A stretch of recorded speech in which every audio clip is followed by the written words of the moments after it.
Em áudio de WhatsApp, o ex-policial Fabrício Queiroz indica que tem força para fazer indicações políticas no gabinete do senador Flávio Bolsonaro. A gravação foi obtida pelo jornal O Globo e divulgada hoje. Queiroz foi assessor de Flávio quando ele era deputado estadual do Rio de Janeiro e é investigado pela prática de rachadinha. De acordo com o jornal, a gravação divulgada hoje foi registrada em julho. Nela, Queiroz afirma conhecer a movimentação no gabinete de Flávio e fala da possibilidade de indicação de pessoas em comissões. Temos o áudio aqui. Tem mais de 500 cargos lá, cara, na Câmara, no Senado. Pode indicar para qualquer comissão alguma coisa, sem vincular a eles em nada. 20 continhos pra gente caía bem pra entendeu? Não precisa vincular ao nome. Chega lá e, cara, o gabinete do Flávio faz fila de deputados e de senadores lá, pessoal, para conversar com ele. Faz fila.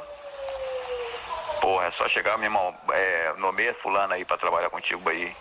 Saláriozinho bom desse aí, cara, pra gente que é pai de família. Que pariu, cai igual uma uva.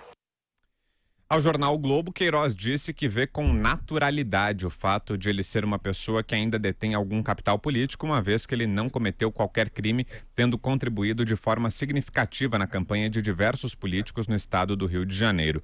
O jornal também procurou Flávio Bolsonaro, que se pronunciou por meio de seu advogado, Frederic Vazef. Segundo ele, Queiroz e Flávio jamais se encontraram desde o ano passado, nunca mais se viram ou se falaram e não existe nesse período qualquer indicação de aproximação ou trabalho de Fabrício Queiroz para Flávio. Vera. Olha, ele tá contando uma garganta ali, né? Que é como a gente diz quando alguém faz ali bravata, quer se vender mais do que é. Claramente ele não tem nenhum poder para indicar mais de 500 cargos e nem o Flávio Bolsonaro tem poder para indicar mais de 500 cargos na Câmara e no Senado. Dito isso, é lógico que fica claro que ele ainda mantém algum contato com a família e mantém algum contato com o Flávio, porque ele fala desse entra e sai de senadores e deputados no gabinete do Flávio, diz que um salário de 20 contos para a gente, que é pai de família, era um adianto e tanto, dando a entender que, né, tá com saudade do modus operandi pelo qual sempre viveu, etc. O mais curioso aí, né, e é sinalizador de que a trégua está longe no PSL, é que imediatamente depois da divulgação desse áudio, a ala que hoje está contra a família Bolsonaro já saiu dizendo que isso é um sinal de que a rachadinha nunca acabou, nunca parou,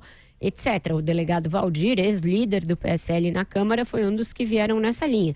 Disse que viu indícios de novas condutas criminosas, já quem fala em abrir um processo no Conselho de Ética contra o Flávio Bolsonaro com base nisso. Eu não vejo nenhum indício para se abrir um processo no Conselho de Ética contra ele por algum problema no Senado, em razão do outro dizer, olha, tem tantos cargos ali porque não tem nenhuma nomeação, não tem, depois de nomeação, nenhuma evidência de rachadinha, depois de alguma rachadinha não tem nenhuma evidência de movimentação atípica, é diferente do caso da Alerj.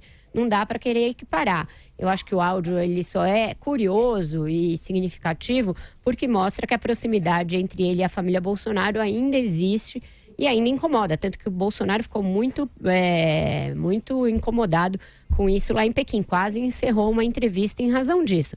Mas irregularidade a partir desse áudio, não tem nenhuma nova irregularidade. Constantino.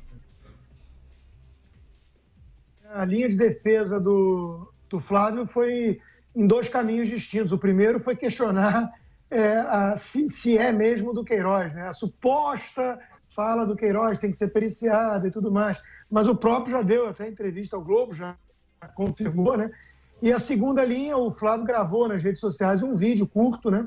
Falando que não fala mais com Queiroz há um ano, desde que começou aquele problema todo e tudo mais, e aí seria então um caso só de bravata do Queiroz aceitando essa premissa. Mas o que chama atenção nisso são algumas coisas. Primeiro, é como realmente, a gente falava antes de muitos cargos, assessores, e isso é que tinha que ser diminuído, né?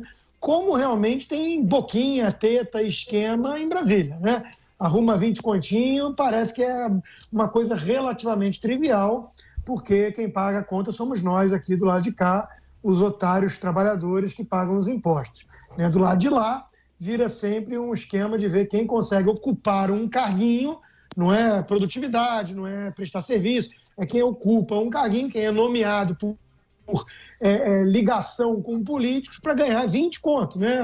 Ajuda a gente que é pai de família.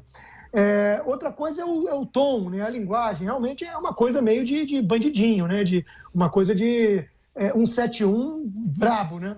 Que está sempre atrás de uma teta, de um esquema no Estado.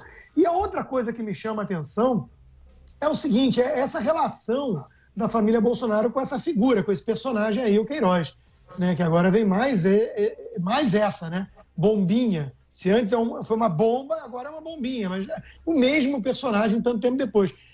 Era um personagem que era muito próximo do Jair Bolsonaro. Ele fazia churrasco junto, era amigo há décadas. Era do gabinete do Flávio, tinha outros familiares em outros gabinetes. Dava cheque lá para a primeira-dama, né, para a mulher do Bolsonaro. Era um relacionamento muito próximo.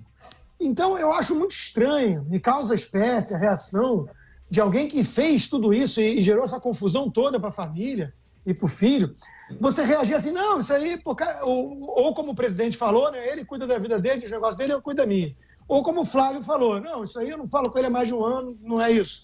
Assim, se fosse comigo, eu tento me colocar no lugar, um amigo, uma pessoa próxima que eu entreguei familiares, supostamente por confiar, por achar que eram eficientes, né? Porque por que mais você vai contratar alguém? Eu estaria muito irritado, eu estaria revoltado, eu estaria cobrando explicações e atrás. Então, assim, é muito estranho tudo isso, né? O sujeito é realmente um fio desencapado, onde alguma coisa ali faz com que os Bolsonaro prefiram desviar o assunto em vez de ir a fundo nele. Josias.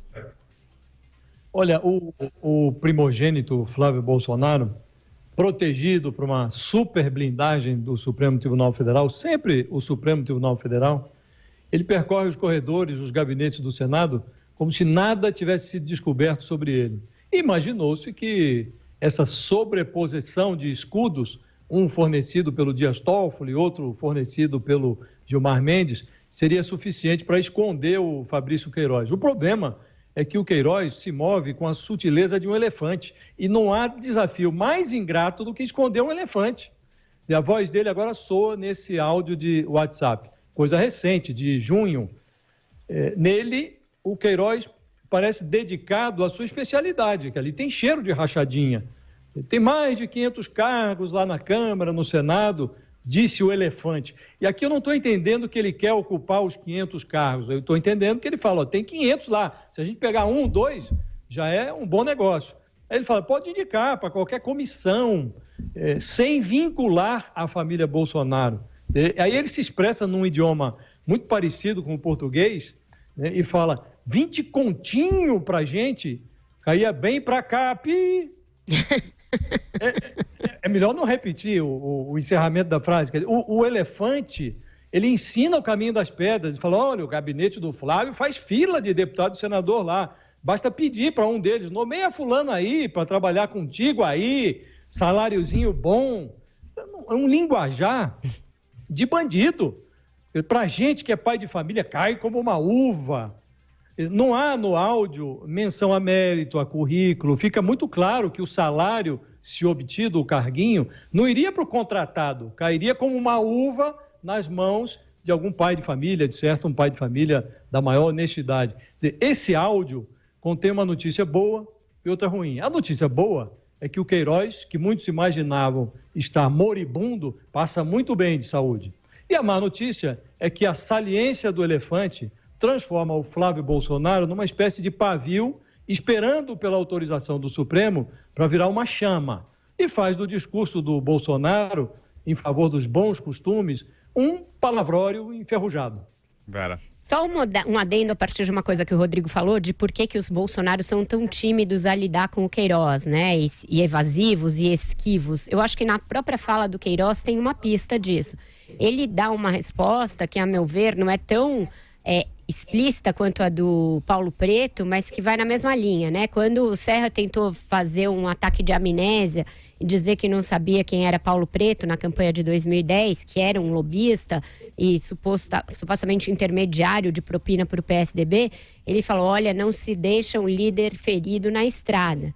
E o Queiroz agora diz o seguinte, é natural que eu conserve algum tipo ainda de ascendência, afinal, já trabalhei em muitas campanhas, já trabalhei para muitos políticos. Então, com essa fala, ele também está dando a entender, não me larguem ferido na estrada, porque eu sei coisas demais. Então, isso talvez ajude a explicar aí a forma bastante evasiva com que os bolsonaros se referem ao elefante. Oi, Josias. A Vera tem toda a razão. Isso aconteceu no PT, aconteceu no PSDB. Quer dizer, os partidos e agora a família Bolsonaro, eles não reagem porque eles não podem reagir. Eles não podem chutar o suspeito, sob pena de o suspeito ficar irritado e contar coisas que sabe. Então, não é que o presidente e o filho não queiram reagir, é que eles não podem reagir.